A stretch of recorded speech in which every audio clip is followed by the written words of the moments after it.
Classes में बैठेंगे सब बैठे बैठते हैं तो ये तो समझ में आता है आज हम क्लास में करेंगे क्लास में नहीं है क्लास में रहिए करनी क्लास में रहिए हां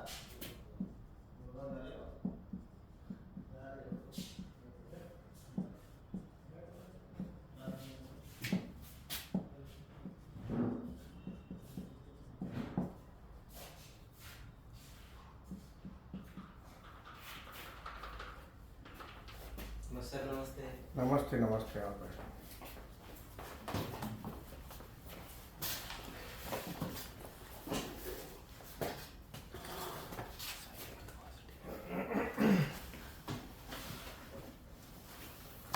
दो ही स्टूडेंट हैं। तुम भी इसलिए आए हो ना, कल तुम आए नहीं थे, तुम्हें पता नहीं होगा कल क्या कहा। बाकी वो कृष्णा वगैरह गए ही ना सब, टाइम हो गया। चलो कोई बात नहीं। आज का हमारा टॉपिक है आरएलसी पीएलसी में power contractor and control contractor में क्या डिफरेंस होता है, अर्थात पावर कॉन्ट्रैक्टर कहाँ यूज करेंगे और कंट्रोल कॉन्ट्रैक्टर का यूज क्या करेंगे, कहाँ करेंगे और इनमें अंतर क्या है। तो पावर कॉन्ट्रैक्टर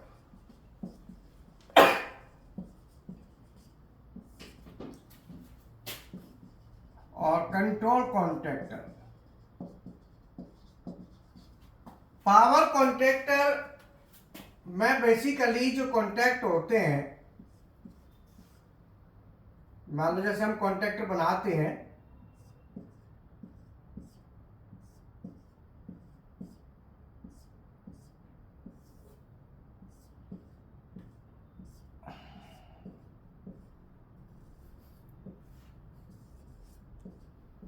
ये कॉन्ट्रैक्टर हम कॉइल लेते हैं, तो इस पे जो पावर कॉन्ट्रैक्टर के जो टर्मिनल होते हैं इन पर नंबर होता है L1, T1, L2, T2, L3 और T3। अर्थात पावर वाले जो कॉन्ट्रैक्ट होते हैं उन पे जो नंबर होगा वो इस तरीके से होता है, और इससे हम क्या करते हैं, मोटर को चलाते हैं। जैसे मान लो मैंने एमसीबी लगा दी,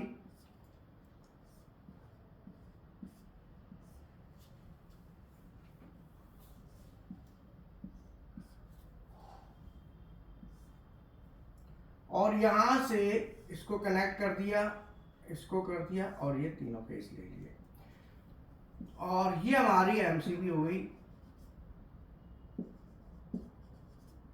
तो एमसीबी से ये जो कॉन्टैक्ट आपको दिख रहे हैं ये कॉन्टैक्ट पावर के कॉन्टैक्ट होते हैं, और ये वाले जिन पर नंबर होता है जैसे 13, 14, 11, 12, ये कंट्रोल के कॉन्टैक्ट होते हैं। अगर मैं कंट्रोल कॉन्ट्रैक्टर बनाता हूं तो कंट्रोल कॉन्ट्रैक्टर में जो नंबर होंगे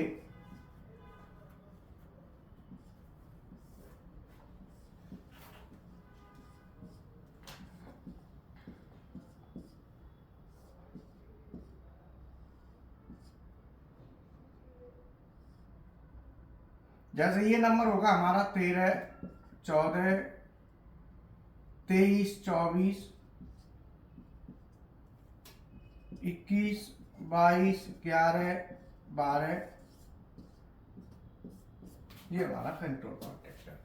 अब इन दोनों में अंतर क्या है कि पावर कॉन्ट्रैक्टर के जो नंबर है इस तरीके से, और कंट्रोल कॉन्ट्रैक्टर के नंबर होते हैं जैसे 13, 14, 23, 24, 21, 22, 11, 12। इससे हमें अब किसको कहाँ यूज करें। हाँ, शॉर्ट निकाल दे, पहले दे दे विशाल सर को, निकाल दे शॉर्ट तो।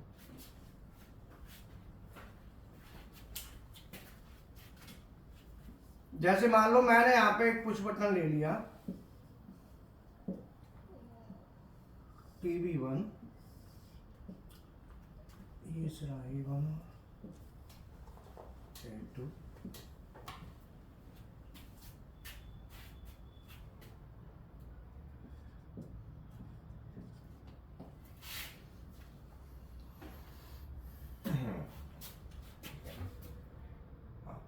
आज का हमारा टॉपिक है पावर आरएलसी पीएलसी में पावर कॉन्ट्रैक्टर और कंट्रोल कॉन्ट्रैक्टर में क्या डिफरेंस होता है।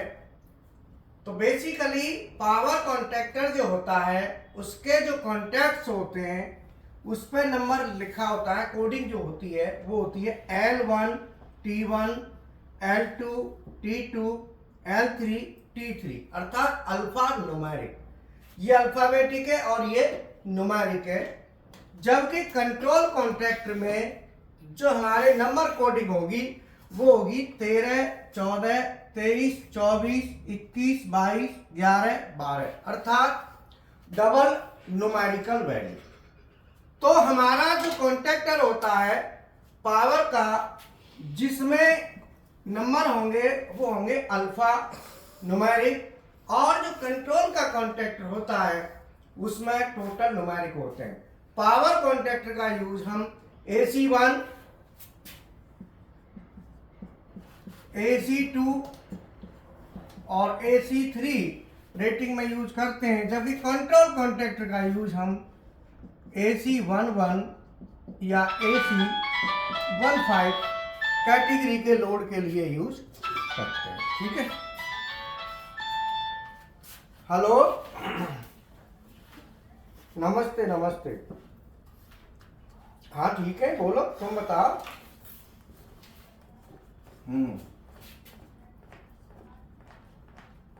हमारी हीरा आवाज बेटा करियो, ठीक कर आवाज, ठीक कर आवाज में करवा रहे। और बता, और बोल, सेवा बोल। हाँ ठीक है, आवाज करवा देना, हीरा आवाज कर दे।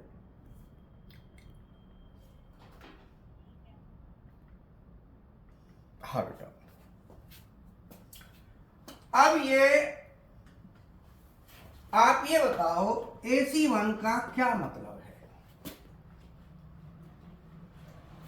अब इतनी गर्मी ना थे अल्लाह के रहा है, जो लड़की नहीं तरह जैसे वो तो क्रीम पाउडर लगाते, तो भी नहीं तो एक बार क्रीम पाउडर उतर जाएगा, जाए हवा मारते पैसा खर्च करके आते, ये तू नहाए अपना लगाए लगे रहोगा काम हीरा दिमाग खराब। ये बता रहे ये क्या है, ये AC1 बोल। हंसता ही रहेगा, कुछ बोलेगा भी, कब बीमारी है हंसने की है रे, है पैसा खर्च करे तो जनाब कचू ले जा, ईचू जाते न कर कचू तो लेके जा है पागल आदमी ने पैसा खर्च करे। तुमने एडमिशन काहे को ले, पैसा काहे खर्च करे, मेरी समझ में ये नहीं आ रही।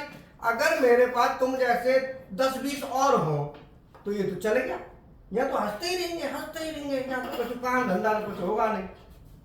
अरे बेटा, हंसी वो होती है जो दूसरों को हंसा दे, मुझे तो आ नहीं रही, तो ये बेकार है।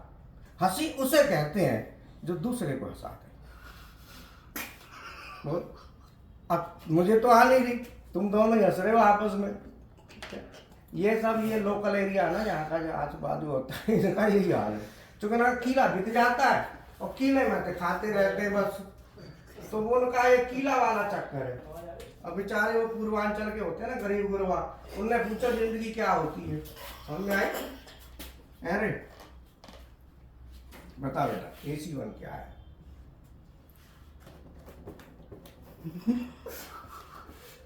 बोलो, नहीं पता। तो फिर नहीं पता है तो हंस क्यों रहा है, क्या पता नहीं तो पूछो कि सर ये क्या चीज़ है। देखो आप पढ़े लिखे हो, आप कम से कम पूछना आपका फर्ज बनता है। देखो आप पढ़ के आए, पढ़े लिखे का मतलब क्या होता है, पढ़ा लिखा और अनपढ़ में यही अंतर होता है। आपने कोशिश दिमाग को ना हंसने पर जैसे लगा रहे हो, उसी चीज़ को ये लगाओ ना, क्यों लिखा है, इसका क्या मतलब है, आपको लगाना चाहिए। नहीं आप ये बताओ, कॉमन सी बात है, ये चीज़ लिखी है तो आप इतना ज्ञान नहीं है कि ये क्यों है और इसके लिए हम पूछ रहे हैं कि ये क्या है। बोलो, चलो हंस लो, हंसने की कोई बात नहीं, हंसते रहो, कोई बात नहीं, समय होता है। लेकिन मैं तुमसे पूछ रहा हूँ ये क्या है और तुम हंस रहे हो कि भाई क्या है, मतलब अब बताने की जगह ये क्या तुक है, मेरी समझ में नहीं आ रही कि कोई एक लॉजिक होता है। भाई आप दिमाग को लगाना नहीं चाह रहे, जब पैसा खर्च कर रहे तो दिमाग को लगाइए, क्यों भाई है। तो तो हमारा बेसिकली क्या है कि पावर कॉन्ट्रैक्टर जो होते हैं, इन कॉन्ट्रैक्टरों का जो एम्पियर होता है वो ज़्यादा एम्पियर, अर्थात पावर कॉन्ट्रैक्टर हम वहाँ पर यूज करते हैं जब हमारी कोई भी लोड ऐसा हो जिसमें एम्पियर ज़्यादा हो और उसकी कैटेगरी, ये 3 कैटेगरी हो।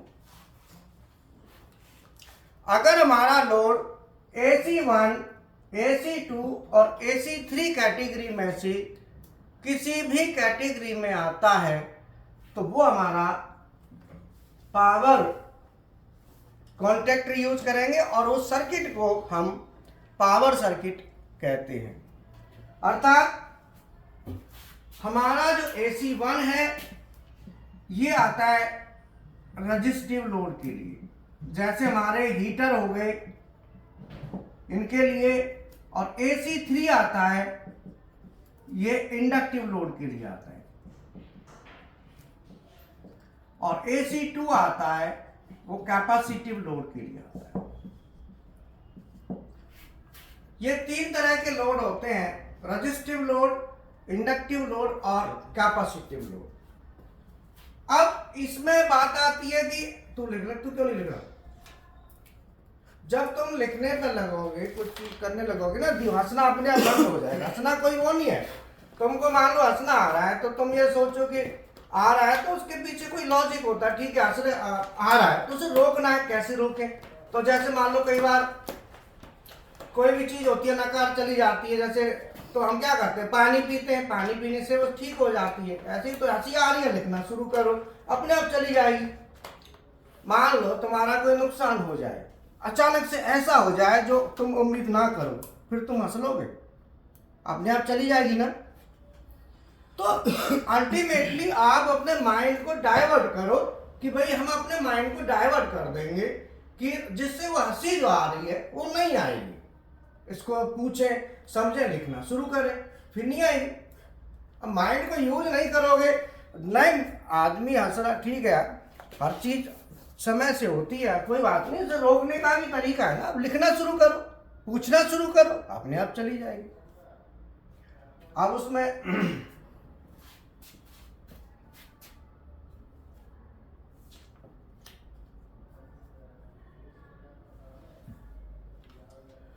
अब हमारा जो रेजिस्टिव लोड होता है, रेजिस्टिव लोड AC1 कैटेगरी के लोड होते हैं, जैसे हीटर हो गया, गीजर हो गया, लाइट हो गई, वो सब रेजिस्टिव लोड में आते हैं और उसकी कैटेगरी होती है AC1।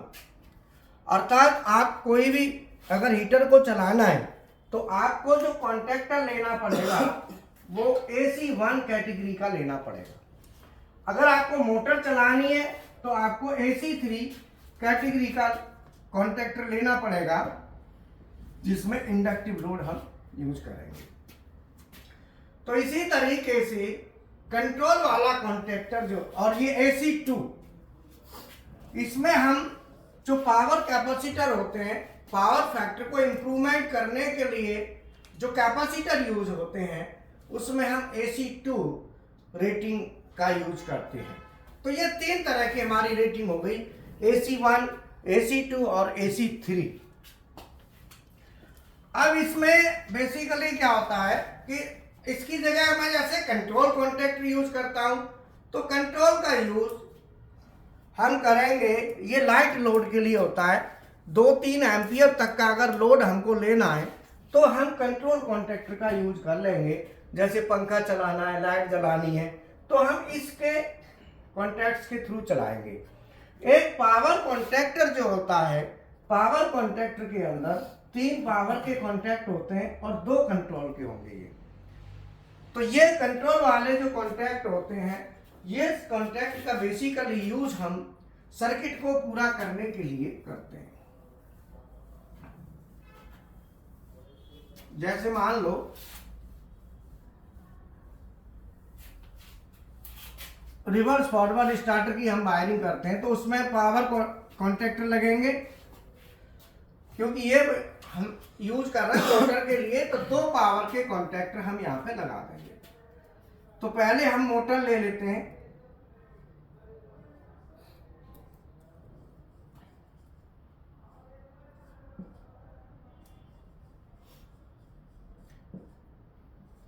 मोटर की ये 3 वाइंडिंग हमने ले ली, जिसके सिरे कभी भी मोटर की वाइंडिंग पे आप देखेंगे तो जो लिखा रहेगा वो इस तरीके से लिखा रहेगा, U1 U2 V1 V2 और W1 W2, ये इस तरीके से लिखा रहता है। फिर हम क्या करते हैं, इन तीनों को आपस में शॉर्ट कर देते हैं इधर से, तो ये हमारा बन गया स्टार कनेक्शन। और स्टार कनेक्शन में जब हम सप्लाई देंगे तो रिवर्स फॉरवर्ड हम यूज कर रहे हैं, तो रिवर्स फॉरवर्ड के लिए हम यहाँ पे क्या करेंगे,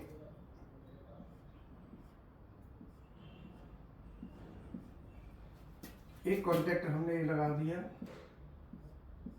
और दूसरा कॉन्टेक्टर, मान लो ये हमारा फॉरवर्ड का कॉन्टेक्टर K1 है और यहाँ पे मैंने ले लिया K2, ये रिवर्स का कॉन्टेक्टर है, और यहाँ से मैंने सप्लाई ले ली।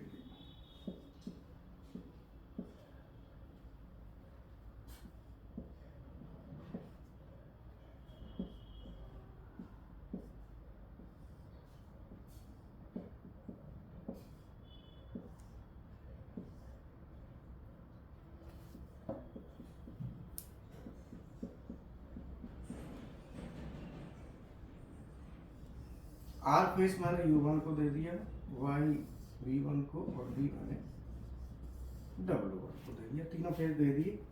अब मैंने K2 कॉन्टेक्टर लिया तो K2 कॉन्टेक्टर पे आर फेस मैंने यहाँ से होता हुआ यहाँ दे दिया और आर को कोई चेंज नहीं किया, दोनों तरफ आर फेस, इधर से भी दे सकते हैं और इससे भी दे सकते हैं।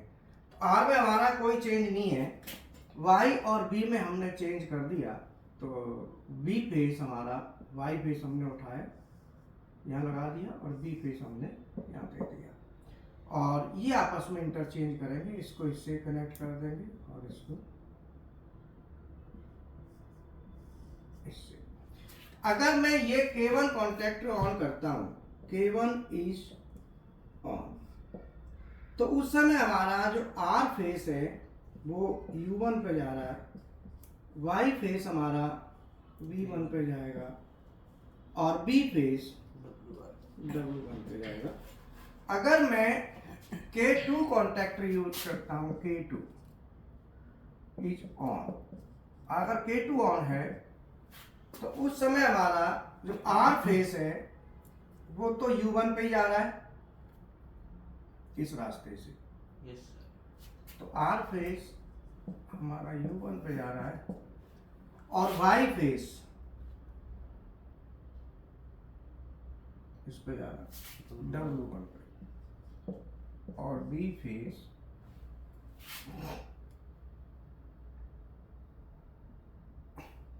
V1। तो हमारा अगर मैं दोनों में देखता हूं तो K1 के टाइम पे और K2, तो K1 में के ऑन कराएंगे तो R फेस U1 पे और K2 कराएंगे तो भी R फेस U1 पे, तो R फेस में हमारा कोई चेंज नहीं है। लेकिन अगर हम Y की बात करें तो Y फेस हमारा यहाँ पे V1 पे जा रहा है, वहाँ W1 पे, और B फेस यहाँ W1 पे, वहाँ B1, तो हमारी डायरेक्शन मोटर की चेंज हो जाएगी। अर्थात मोटर की डायरेक्शन चेंज करने के लिए कोई भी दो फेस आप पलट दें तो डायरेक्शन चेंज हो जाती है। तीनों को नहीं पलटना, किन्हीं दो को करना है, चाहे पहले दो कर दो, भले R और Y को आपस में कर दो, Y और B को कर दो, B और R को कर दो, दो को करना है, तीनों को नहीं करना। अब ये तो हमारा हो गया power circuit.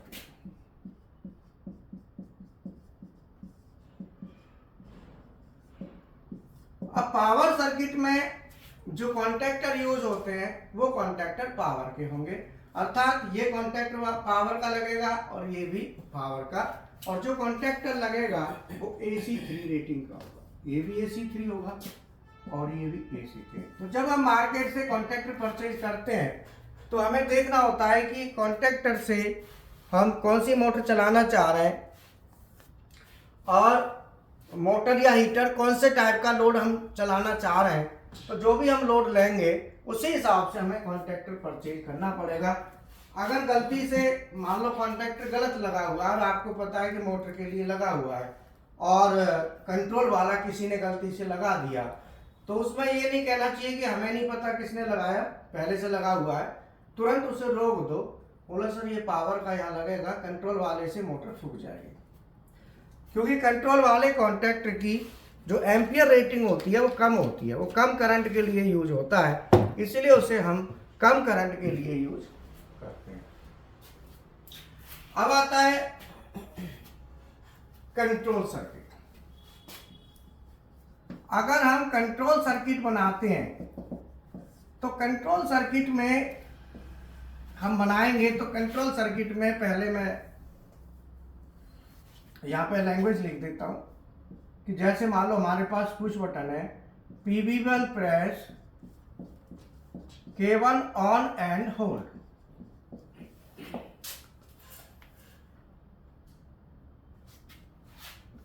If K2 is off or PV2 press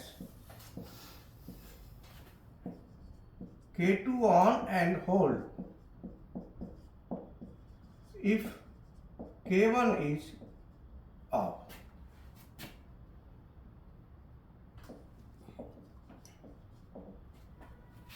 और PV3 press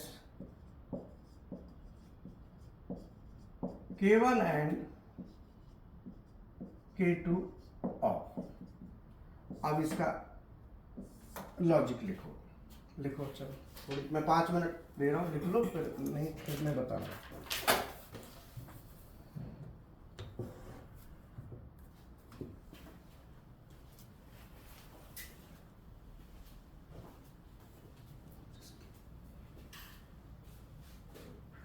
सत्या ये ना प्रैक्टिकल करा दियो, प्रैक्टिकल करोगे तुम स्टार्ट करोगे? Yes sir. हाँ तो कर लेना इसी का प्रैक्टिकल। सत्या इनको प्रैक्टिकल करा देना बच्चों को, ठीक है? ये प्रैक्टिकल कर लेंगे सारे।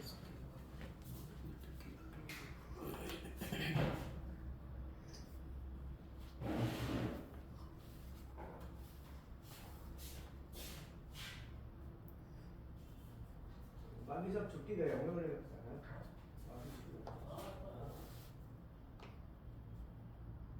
कल बोल दिया था छुट्टी की। कल मैं इसलिए बोलती थी मैं ज़्यादा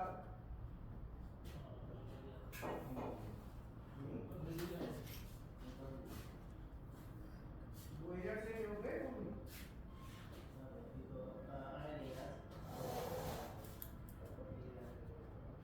कह रहे थे वो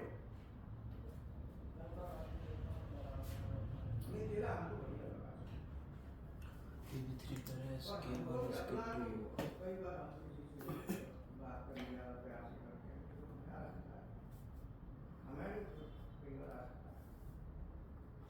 जैसे मान लो हमने किसी से ज़्यादा करेंगे तो वो देखते हैं कि हल्के में लेना शुरू करें। वो तो मैं जानता हूँ, तो मैं भी जो है ना तो फिर भी एक आध गलती हो जाती है, सीरीज वन है और फिर ऐसे आए बाद में नुकसान हो गया, कोई फायदा नहीं। PV1 press K1 is hold। कोई बना है बस वही भी समझ लेफ्ट साइड कर दो, ठीक है ना? तो बस मैं आई विल गए हुए हैं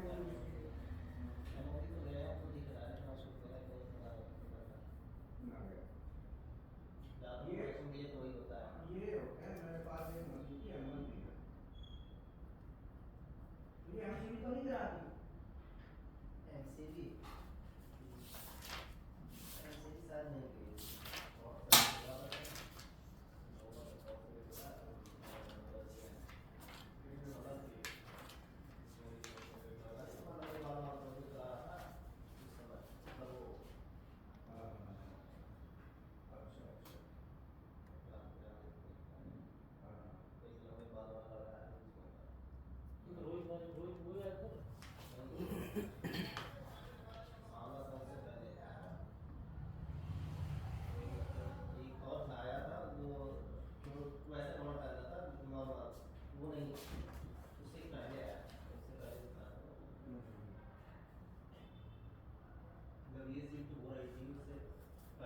वो उसी टाइम की बात होगी, शिफ्टिंग के पीरियड में हम बिजी हो गए तो बात है।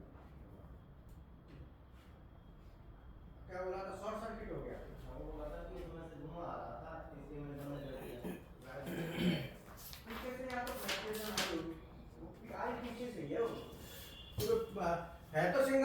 सप्लाई। वो तो है। हो सकता है न्यूट्रल लूज हुआ हो, पीछे कुछ हुआ तो होगा। हाँ सुना है। Forward reverse.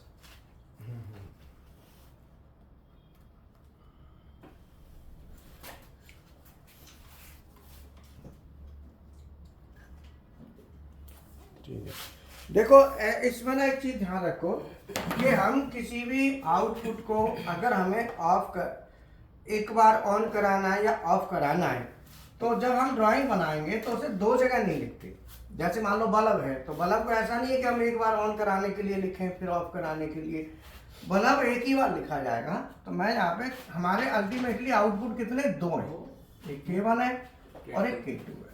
अब तो मैं दो आउटपुट यहाँ पे लिखूंगा, तो तुम्हारी जो मिस्टेक है वो अपना चेक कर लेना कि कहाँ पे करिए, उसे दोबारा रिपीट नहीं करना। जैसे आपने K1 K2 नीचे भी लिखा है ना, तो नीचे नहीं आएगा, ध्यान रखना। जो कंडीशन डालनी है वो इन्हीं में डालनी है। मतलब आउटपुट अगर एक है तो लिखा एक ही बार जाएगा, चाहे वो कितनी बार भी सर्किट में आए। अब मैं यहाँ पे PB1 press K1 on and hold, ठीक है। इफ K2 इज ऑफ, यदि K2 ऑफ है तो मतलब PB1 को प्रेस करें, K1 ऑन हो जाए और होल्ड हो जाए। कब? ये हमने कर दिया। ये कंडीशन बता रहा है, कंडीशन कह रही है कि K2 of, K2 if K2 is of, इसका मतलब यदि K2 ऑफ है तो, अब K2 तो हमारा यहाँ पे ये ऑफ रहना चाहिए। अब ये ऑफ रहना चाहिए तो अगर बाय द वे गलती से किसी ने ऑन कर दिया तो K1 गिर जाना चाहिए। तो K1 की ये कंडीशन है कि K2 ऑन नहीं रहना चाहिए। तो हमने K2 का यहाँ पे NC डाल दिया। अब क्या होगा कि K2 गलती से ऑन भी हो गया तो K2 का NC है, ये NO बन जाएगा, NO बनते ही K1 को गिरा देगा। दूसरा PB2 प्रेस K2 ऑन, इसको थोड़ा नीचे कर देता हूं, PB2 press K2 on and hold. मैंने यहां से होल्ड करा दिया। और इफ K1 इज ऑफ, यदि K1 ऑफ है तो मैंने यहाँ पे K1 का NC डाल दिया कि यदि K1 ऑन है तो K2 गिर जाएगा। ये कंडीशन है, दोनों पे म्यूचुअल कंडीशन आ गई एक दूसरे की। इसका मतलब ये हुआ कि जो कॉन्टेक्टर पहले ऑन, अब जैसे मान लो आपने क्या है फिर K1 K2 ऑफ के लिए डाला था ना, ऑफ के इसी में डालना कंडीशन, वो ये इतने ही रहेंगे बस, ये बार बार रिपीट नहीं होंगे। अब यहाँ पे क्वेश्चन आता है कि अगर मैंने जानबूझ के या गलती से जैसे भी है, यदि मेरा हमारा K2 ऑन होता है तो फिर K1 ऑन नहीं हो सकता, और K1 ऑन हो गया तो K2 नहीं हो सकता। दोनों में से कोई भी एक ऑन होगा। उसका कारण क्या है? अगर मान लो ऐसा हम क्यों कर रहे हैं, इसके पीछे लॉजिक है। अगर मैंने K1 और K2 दोनों को ऑन कर दिया तो उस समय क्या होगा कि दोनों ऑन हो गए तो R फेज तो जा रहा है U1 पे, यहां भी R फेज U1 पे जा रहा है, Y फेज जा रहा है B1 पे, और यह Y फेज जा रहा है W1 पे। इसका मतलब जो हम, और B फेज W1 पे और वहां पे B फेज V1 पे। तो मैं अगर बात करूं कि V1 और V1, तो देखो यहां पे V1 पे कौन सा फेज जा रहा है, Y, यहाँ पे V1 पे कौन सा फेज जा रहा है, B। इसका मतलब दोनों फेज जाएंगे, दोनों जाएंगे तो शॉर्ट सर्किट हो जाएगा। तो शॉर्ट सर्किट से बचाने के लिए, शॉर्ट सर्किट को रोकने के लिए इन दोनों को आपस में हम इंटरलॉक कर देते हैं। इंटरलॉक करने से क्या होगा कि किसी भी कंडीशन में ये दोनों एक साथ ऑन नहीं होने चाहिए, एक बार में एक होना चाहिए, या तो ये होगा या वो होगा। दोनों हो गए तो फिर शॉर्ट सर्किट पक्का होगा। क्यों होगा? क्योंकि यहाँ पे जो आर फेज है उस पर कोई दिक्कत नहीं है, इधर भी आर पे नहीं है उधर भी नहीं है, लेकिन वाई और बी ये दोनों आपस में इंटरचेंज हो रहे हैं और वाई और बी आपस में भिड़ेंगे, तो यहाँ पे शॉर्ट सर्किट होगा अगर मैं ये कंडीशन नहीं डालता हूं तो, अगर मैंने ये नहीं डाला, अब क्या होगा, मैंने ये बटन दबाई, ये ऑन, और ये दबाई तो ये भी ऑन। इसमें कोई रोक टोक तो है नहीं, कोई कंडीशन नहीं है। दोनों जैसे ही ऑन होंगे, दोनों जैसे ही ऑन होंगे शॉर्ट सर्किट हो जाएगा। एक पे तो नहीं होगा, दूसरा होगा तो हो जाएगा। इसका मतलब एक बार में एक ही ऑन होना चाहिए, दूसरा ऑन नहीं होना चाहिए। अगर गलती से दूसरा हो गया तो शॉर्ट सर्किट पक्का है, फिर उसमें कोई गुंजाइश नहीं है। समझ में आया? तो ये हमारा इसकी कंडीशन है शॉर्ट सर्किट की। तो अब क्या करें? अब ऐसे तो है नहीं कि भाई किसी से कह दिया पैनल पे भाई एक बार में एक ही बटन दबानी है, या तो PB1 दबानी है, PB2 दबानी है, वहां लिख दिया, नोट बना दिया कि भाई एक बार में एक ही बटन को दबाना है। तो आप कितना भी कोशिश कर लो, कोई ध्यान नहीं देगा लिखे हुए पे, वो जाके दबा देगा। हो सकता है दोनों दबा दे एक साथ। जैसे ही दोनों बटन एक साथ दबेंगी, ये और ये, शॉर्ट सर्किट हो जाएगा।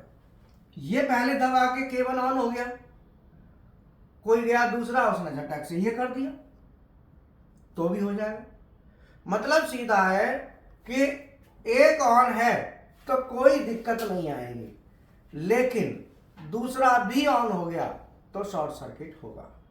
अब ये क्या करें हम इसके लिए? लिखने से तो काम चलेगा नहीं भाई, लिख के रख दोगे तो लिखा हुआ तो कोई भी ध्यान देगा, कोई नहीं देगा भाई, लिखे हुए की तो कुछ नहीं कह सकते। तो इसके लिए फिर प्लान किया कि भाई क्या करें, तो उसके लिए डाले जाते हैं इंटरलॉक।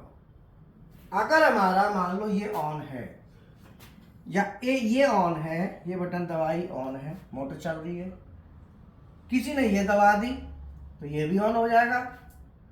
उस समय ये ऑन नहीं होना चाहिए। कब? जब ये ऑन है, तब ये नहीं होना चाहिए। तो मैं क्या करूंगा, इसका NC डाल दूंगा। जैसे ये ऑन होगा तो ये NO बन जाएगा। बन गया? जब ये NO बन गया, बटन दबाओ, कुछ नहीं होगा, सप्लाई यहीं तक जाएगी क्योंकि ये तो NO हो रखा है। और अगर ये ऑन है तो ये नहीं होना चाहिए, तो इसका NC मैंने इसमें डाल दिया। तो इसे लिखेंगे ऐसे, लैंग्वेज में ऐसे। अब PB3 प्रेस K1 K2, मैं PB3 दबाऊंगा तो दोनों ऑफ होने चाहिए, तो यहां पे मैंने PB3 ले लिया। अगर मैं PB3 प्रेस करता हूं तो उस समय K1 भी गिरेगा और K2 भी गिरेगा, दोनों गिरेंगे, क्योंकि ये पूरी सप्लाई को कट कर देगा। ठीक है?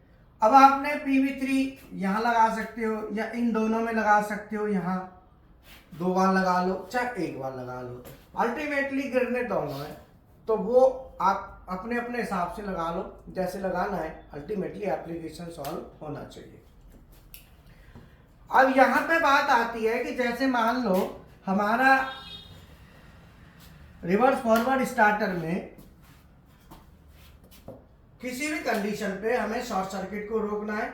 शॉर्ट सर्किट बिल्कुल नहीं होना चाहिए, इंटरलॉक डालना, ये दोनों डालना जरूरी है, ये मस्ट है। ये नहीं डालोगे तो नुकसान हो सकता है। नॉर्मल में तो नहीं होगा, किसी ने गलती से दोनों ऑन करा दिए तो पक्का होगा। अब इसमें ओवरलोड रिले भी लगेगी, तो ओवरलोड रिले लगी होगी, उसका भी NC डालेंगे। तो उसका NC डालेंगे तो ओवरलोड रिले जो होती है उसका NC होता है 9596 नंबर, 9596। ये ओवरलोड रिले होती है। OLR लगाएंगे तो फेस हमारा यहाँ से, अब OLR ट्रिप करेगी तो भी हमारा पूरा सर्किट ऑफ होगा। मतलब OLR अगर ट्रिप करती है तो भी पूरा सर्किट ऑफ होगा OLR ट्रिप करने की कंडीशन में। तो इस तरीके से हम यहां से OLR ले ली, PB3 ले लिया, यहां से होता हुआ अगर मैं ये ट्रिप कर जाती है तो पूरा सर्किट को गिरा देगी। अब OLR लगानी है, कितनी साइज की लगानी है भाई? कॉन्टैक्टर का तो हमें पता चल गया भाई, ये दोनों पावर के कॉन्टैक्टर लगेंगे, क्योंकि ये दोनों कॉन्टैक्टर मोटर को चला रहे हैं। तो ये हमारी 3 फेज मोटर है, जिसको हमने स्टार में कनेक्ट किया है, ये स्टार कनेक्शन है, हमने स्टार में कनेक्ट किया है। अब ये मोटर को चलाने के लिए हमें जो कॉन्टेक्टर लगाना है वो दोनों कॉन्टेक्टर AC3 के लगेंगे। ये कॉन्टेक्टर भी AC3 रेटिंग का होगा और ये भी AC3 कैटेगरी का। इनकी कैटेगरी AC3 होगी। एम्पियर डिपेंड करेगा मोटर के हिसाब से। मान लो ये मोटर 2 HP की है और 3.7 इसका एम्पियर है। अगर 3.7 एम्पियर मोटर का है तो जो हम कॉन्टेक्टर लगाएंगे वो जितना एम्पियर होता है उसका 2 से 2.5 गुना ले लो। तो 3.7 का 2 गुना होता है 3 दूनी 6 और 7 दूनी 6.4 और करीब। तो इसमें कॉन्टेक्टर जो लगाएंगे फिर हमें कॉन्टेक्टर जो आ रही है 2 गुना करते हैं तो 7.4 आ रहा है। अब 7.4 का तो कॉन्टेक्टर नहीं आता मार्केट में। फिर मार्केट में कॉन्टेक्टर की रेंज हम देखेंगे तो मार्केट में कॉन्टेक्टर की रेंज आती है 9 ampere, 12 ampere, 16 ampere, 20 ampere, 25 ampere, 32 ampere, 40 ampere. तो यहाँ पे हम 9 एम्पियर AC3 में लगाएंगे और ये लगेगा 9 एम्पियर का या 12 एम्पियर। ठीक है। तो कॉन्टेक्टर को परचेज करके लगाना है, बाजार से खरीदना है, वो भी हमको पता होना चाहिए कि ये मोटर है, इस मोटर के लिए कौन सा कॉन्टेक्टर लगेगा। अब आता है OLR। अब OLR तो ऐसे नहीं आती, OLR आती है रेंज में। तो 3.7 हमारा आएगा, वो आएगा 2.5 से 4 में। 2.5 से ये OLR लगेगी 2.5 से 4। तो उसमें 3.7 आ गया ना। OLR की रेंज वो होनी चाहिए जिसमें ये आ जाए।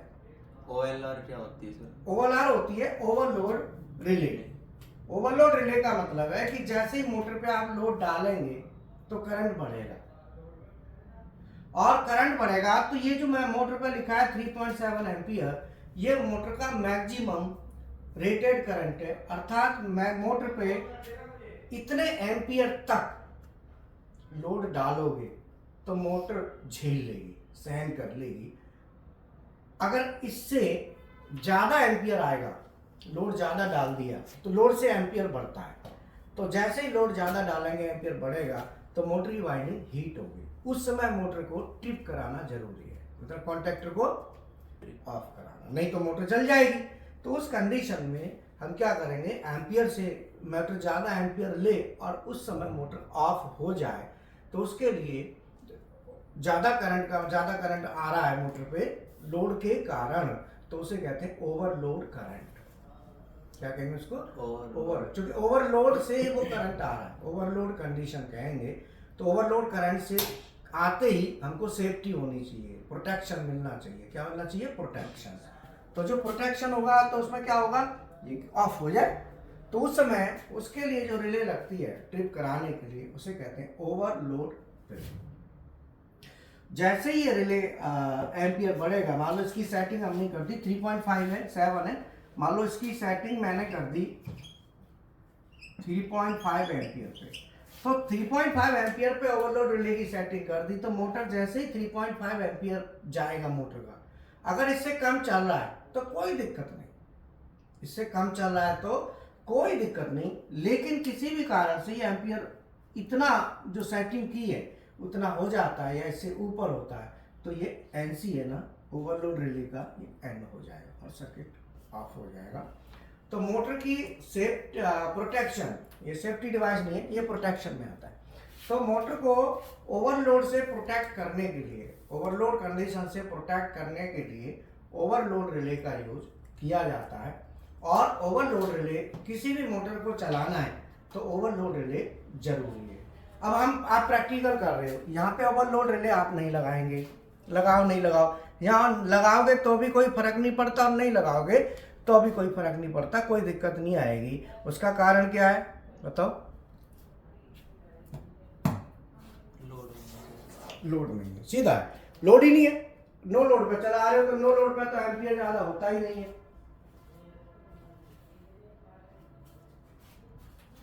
ठीक है, देखो स्टूडेंट होंगे सीएनसी वाला। ठीक है सही है। तो मतलब ये है कि जब लोड ही नहीं है तो एम्पियर भी नहीं है, तो एम्पियर जैसे बढ़ेगा तो एम्पियर बढ़ने से सेफ्टी ज़्यादा एम्पियर ना हो जाए, किसी भी कारण से ज़्यादा एम्पियर होते ही मोटर ट्रिप कर जाए, उसके लिए हम ओवरलोड रिले लगाते हैं। अब बात आती है, ये तो हो गया करंट से सेफ्टी। अब आता है वोल्टेज।